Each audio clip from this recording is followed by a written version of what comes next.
ఉన్న ఆయనకి తలకు ఎందుకు గాయాలు తగిలాయి? అలానే చెక్క ముక్క మీద అక్కడ అసలు చెక్క ముక్క ఎందుకుంది? చెక్క ముక్క మీద రక్తపు మరకలు ఎందుకున్నాయి? ఇక దీనితో పాటు మరీ ముఖ్యంగా టీషర్ట్ మీద కాలు అడుగు గుర్తు కూడా ఎందుకుంది? వీటన్ని ప్రశ్నలకు కూడా చెక్ పెట్టాలంటే పోస్ట్ మార్టం రిపోర్ట్ రావాల్సిందే. అయితే పోస్ట్ మార్టం రిపోర్ట్ చేసి ఇప్పటికే 48 గంటలైనా సరే ఇంకా కూడా పోస్ట్ మార్టం రిపోర్ట్లు ఇవ్వలేదు డాక్టర్ల బృందం. ఎందుకు ఆలస్యం జరుగుతుందని కూడా అనుమానాలు వ్యక్తమవుతున్నాయి క్రైస్తవ సంఘాలందరి మధ్య కూడా. అయితే మరి ఇదంతా జరిగింది ప్రమాదమా లేక ఇంకేదైనా ఉందా అనే దానిపై కూడా పోస్ట్ మార్టం రిపోర్ట్ తోనే ఒక క్లారిటీ కూడా వస్తుంది. మనం ప్రస్తుతం విజువల్ రూపంలో కూడా చూసుకున్నట్లయితే తలకి తగిలిన గాయాలు కానివ్వచ్చు, ఇక ఆయన టీషర్ట్ మీద ఉన్న ఫుట్ మార్క్ ప్రింట్ కావచ్చు, వీటన్నిటికీ కూడా తగిన ఆన్సర్స్ కావాలి అనుకుంటే ఖచ్చితంగా పోస్ట్ మార్టం రిపోర్ట్ వస్తేనే వీటి అన్ని ప్రశ్నలకు కూడా ఒక చెక్ పెట్టినట్లు కూడా ఉంటుంది. అయితే పోస్ట్ మార్టం రిపోర్ట్ ఇంకా 48 గంటలు దాటినా సరే ఇంకా ఆలస్యం ఎందుకు వస్తుందంటూ కూడా క్రైస్తవ నేతలందరూ కూడా అసహనం వ్యక్తం చేస్తున్నారు. దీనికి సంబంధించిన బ్రేకింగ్ న్యూస్ మనం ఇప్పుడు చూస్తున్నాం. అయితే పోస్ట్ మార్టం రిపోర్ట్తోనే వీటన్నిటికీ కూడా ఒక క్లారిటీ వచ్చే అవకాశం కూడా ఉంటుంది. ఇక అనుమానాలపై ఇప్పటికే క్లారిటీ ఇవ్వాలని కూడా పెద్ద ఎత్తున వీరంతా డిమాండ్ చేస్తున్నారు. అయినా సరే రిపోర్ట్ ఇవ్వడంలో ఆలస్యం ఎందుకనే ప్రశ్న కూడా లేవనెత్తుతున్నారు. ప్రవీణ్ టీషర్ట్ పై పాదం గుర్తు ఎలా వచ్చిందనే అనుమానాలు కూడా వ్యక్తమవుతున్నాయి. యాక్సిడెంట్ ఆనవాళ్లు, ఇక ఆ తరహాలో గాయాలు లేకుండానే ప్రవీణ్ ఎలా మృతి చెందారంటూ కూడా అందరిలో సందేహాలు వ్యక్తమవుతున్నాయి. దీనికి సంబంధించిన వారిని అప్డేట్స్ ఇవ్వడానికి మా ప్రతినిధి శివశంకర్ ఫోన్ లైన్ లో సిద్ధంగా ఉన్నారు. వారిని అడిగి మరిన్ని విషయాలు తెలుసుకుందాం. ఎస్ శంకర్, అయితే ఇప్పటికే ఎన్నో ప్రశ్నలు కూడా వస్తున్నాయి. అంటే ఇటు టీషర్ట్ మీద ఫుట్ ప్రింట్ కావచ్చు, అలానే ఇటు తలకి కూడా గాయాలు తగిలాయి. చాలా హెల్మెట్ పెట్టుకున్నా సరే ఆయనకు అనేక గాయాలు కూడా తగిలాయి. అయితే ఒక యాక్సిడెంట్ అయితే ఇన్ని గాయాలు ఎందుకు తగులుతాయి? ఖచ్చితంగా పోస్ట్ మార్టం రిపోర్ట్ వస్తే ఒక అంచనాకు వస్తామంటూ కూడా చెప్పుకొస్తారు. ఆయన 48 గంటలు దాటినా సరే పోస్ట్ మార్టం రిపోర్ట్ అనేది ఇప్పటివరకు కూడా రాలేదు.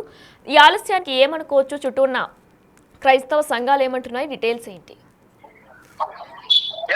చూసుకున్నట్లయితే ఎవరైతే ప్రముఖ పాస్టర్ ఉన్నారో ఆయన మృతికి సంబంధించి పూర్తిగా అయితే ఇప్పటి వరకు క్లారిటీ అయితే రావటం లేదు. ఇటు పక్కన పోలీసులు సీసీ ఫుటేజ్ దగ్గర నుంచి చూసుకున్నట్లయితే పోస్ట్ మార్టం రిపోర్ట్ వరకు కూడా ప్రతి దాంట్లోనూ ఆలస్యం జరుగుతుందంటూ కూడా క్రైస్తవ సంఘాలు పెద్ద ఎత్తున ఆరోపణలు చేస్తున్న పరిస్థితి కనిపిస్తుంది. అయితే దీనికి సంబంధించి పోస్ట్ మార్టం రిపోర్ట్ ఇచ్చిన తర్వాత ఇక్కడి నుంచి కూడా మృతదేహాన్ని బయటికి పంపిస్తామని చెప్పిన పోలీసులు ఇప్పుడు ఎందుకు ఇలాగా మాట మారుస్తున్నారంటూ కూడా క్రైస్తవ సంఘాల నేతలైతే ఇప్పటికే పెద్ద ఎత్తున ఆరోపణలు చేస్తున్న పరిస్థితి కనిపిస్తుంది. అయితే ఇప్పటికీ ప్రవీణ్ మృతదేహానికి సంబంధించిన పోస్ట్ మార్టం జరిగి 48 గంటలు కావస్తున్నా కూడా ఇప్పటికీ ఎందుకు, అంటే ఈ రోజు ఇస్తామని చెప్పారు పోస్ట్ మార్టం రిపోర్ట్, కానీ ఇంకా ఎందుకు ఆలస్యం చేస్తున్నారు, ఈ రోజు ఎందుకు ఇవ్వలేదని కూడా మొత్త గంటలతో వారందరూ కూడా ప్రశ్నిస్తున్న పరిస్థితి కనిపిస్తుంది. ఏదైతే ఆయన టీషర్ట్ మీద ఒక షూ ముద్ర ఉన్నట్లుగా బ్లడ్ అంటుకుని ఉంది, ఆ బ్లడ్ ఏదైతే షూ ముద్ర ఆకారంలో ఉంది, అదన్నిటికీ సమాధానం చెప్పాలి. ఖచ్చితంగా పోస్ట్ మార్టం రిపోర్ట్ బయట పెట్టాలి. పోస్ట్ మార్టం రిపోర్ట్ హత్య అని వస్తే కనుక వెనక ఉన్నవారు ఎవరైనా సరే బయటికి తీస్తా ఉంటూ దానికి సంబంధించి న్యాయపరమైన పోరాటం, మౌన పోరాటం, అంటే అల్లర్లు కానీ ఏదైతే న్యాయం జరిగే వరకు కూడా శాంతియుత ధర్నాలు చేస్తా ఉంటూ నిరాహార దీక్షలను కూడా చేసే అవకాశాలు ఉన్నాయని కూడా ఇప్పటికే చెప్తున్న పరిస్థితి కనిపిస్తున్న నేపథ్యంలో అసలు పోస్ట్ మార్టం రిపోర్ట్ ఎందుకు లేట్ అవుతుంది, డాక్టర్ల బృందం ఎందుకు దీనికి ఆలస్యం చేస్తుందనే క్వశ్చన్స్ అయితే ఇంకా వెలువెత్తుతున్న నేపథ్యంలోనే ఇప్పుడు రీసెంట్ గా చూసుకున్నట్లయితే ఒక ఏఐ వీడియోను కూడా సోషల్ మీడియాలో తిరుగుతుంది. సోషల్ మీడియాలో చెక్ కొడుతున్న పరిస్థితి కనిపిస్తుంది. దీనికి సంబంధించి పూర్తి స్థాయిలో అంటే యాక్సిడెంట్ కాదు, కొంతమంది రెడ్ కార్ వచ్చి అటాక్ చేశారన్న విధంగా కూడా ఇలాంటి పలు అనుమానాలకి పలు ఏ వీడియోలకి పూర్తి స్థాయి చూసుకున్నట్లయితే మనకి దానికి పూర్తి స్థాయిలో అయితే ఇప్పటికీ అనేక అనుమానాలు వ్యక్తం చేస్తున్న నేపథ్యం పోస్ట్ మార్టం రిపోర్ట్ ఆలస్యం అవడం మరిన్ని అనుమానాలకు సాధిస్తుంది. పోలీసులు కూడా సంబంధించి పూర్తిగా విజయవాడ నుంచి రాజమండ్రి వరకు పూర్తి స్థాయి సీసీ ఫుటేజ్ ఇవ్వాలంటూ కూడా కేసీఆర్ నేతలందరూ కూడా పూర్తిగా డిమాండ్ చేస్తున్న పరిస్థితి కనిపిస్తుంది. పూర్తిగా చూసుకోవచ్చు వినయన. దీనికి సంబంధించి టోటల్ అప్డేట్స్ రావాలంటే ఖచ్చితంగా దీనికి సంబంధించి ఏదైతే ఈ పోస్ట్ మార్టం రిపోర్ట్ వస్తే తప్ప దీనికి ఒక కంక్లూజన్ రాదంటూ కూడా క్రైస్తవ నేతలందరూ కూడా ఇప్పటికే నమ్ముతున్నారు. ప్రముఖ పార్టీలందరూ కూడా దీనిపై పద్యార్థం డిమాండ్ చేస్తున్న పరిస్థితి కనిపిస్తున్నాయి.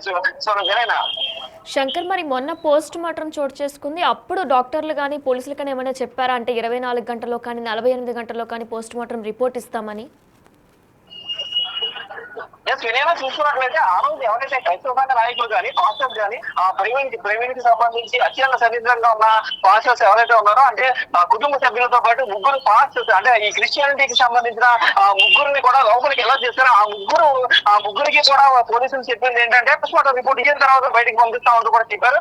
సో అక్కడ విషయం పెద్దగా ఉంది కాబట్టి కామప్ చేయాలి చెప్పారు. అంటే తర్వాత వారి కుటుంబ సభ్యులకి ఇస్తామని చెప్పి వాళ్ళని కన్విన్స్ చేసి, కుటుంబ సభ్యులకైనా ఇస్తారు కదా 48 గంటలు వస్తుంది, 24 గంటల్లోనే వారికి అప్డేట్ చేస్తామని చెప్పారు. 48 గంటలు గడుస్తున్నా కూడా ఎందుకు ఆలస్యం చేస్తున్నారు? దీన్ని ఏమన్నా చేంజ్ అవ్వచ్చు అంటే దీనికి సంబంధించి ఇప్పటికే అనేక అనుమానాలు వ్యక్తం అవుతున్న నేపథ్యంలో దీనికి సంబంధించి ఇంకా ఏమైనా మార్పులు చేర్పులు చేస్తున్నారా అనే అనుమానాలు కూడా వ్యక్తం అవుతున్నాయి. అయితే ఇప్పటికే వారి హామీ ఇచ్చిన మాటను చెప్పారు, కానీ ఖచ్చితంగా దీనికి సంబంధించి ఏదైతే పోస్ట్ మార్టం రిపోర్ట్ అయితే ఇవ్వాలంటూ కూడా పెద్ద ఎత్తున డిమాండ్ పెరుగుతున్న నేపథ్యంలో పోస్ట్ మార్టం అయితే మొత్తం ఈ మర్డర్ మిస్టరీ అంతా కూడా ఉందంటూ కూడా క్రైస్తవ సంఘ నాయకులందరూ కూడా నమ్ముతున్న పరిస్థితి ఇక్కడ కనిపిస్తుంది. Right Shankar, thank you.